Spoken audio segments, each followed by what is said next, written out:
रविवार को देश की मशहूर गायिका और स्वर कोकिला लता मंगेशकर ने दुनिया को अलविदा कह दिया। उनके निधन का समाचार सुनते ही पूरा देश शोकाकुल हो गया। लता मंगेशकर के निधन पर केंद्र सरकार ने 2 दिन का राष्ट्रीय शोक घोषित किया है। लता दीदी के निधन पर राजनीतिक हस्तियों से लेकर बॉलीवुड इंडस्ट्री से जुड़े दिग्गजों ने शोक व्यक्त किया है। लता मंगेशकर ने रविवार को ब्रीच कैंडी अस्पताल में आखिरी सांस ली। लता मंगेशकर को कोविड और निमोनिया डिटेक्ट हुआ था और डॉक्टरों की एक टीम लगातार उनका इलाज कर रही थी। 92 की उम्र में लता मंगेशकर ने इस दुनिया को अलविदा कह दिया।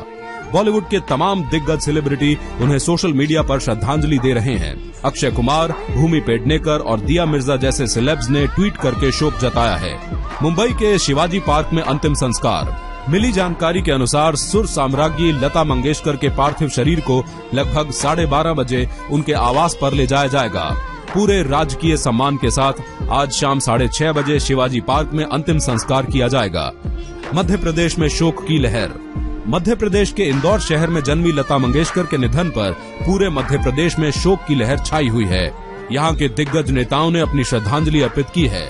मध्य प्रदेश के मुख्यमंत्री शिवराज सिंह चौहान ने ट्विटर पर लिखा कि स्वर्ग साम्राज्ञी परम श्रद्धेय लता मंगेशकर जी के निधन से अंतर्मन दुख, पीड़ा और शोक से व्यथित है।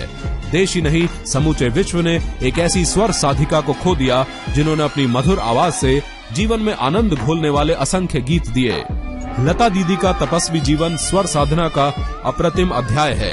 उन्होंने आगे लिखा कि आपका जीवन हिंदी फिल्म जगत के साथ ही भारतीय संगीत की ऐसी अद्भुत यात्रा रही जिसने कई पीढ़ियों को मानवीय संवेदनाओं को जीवंत करते गीत संगीत से जोड़ा।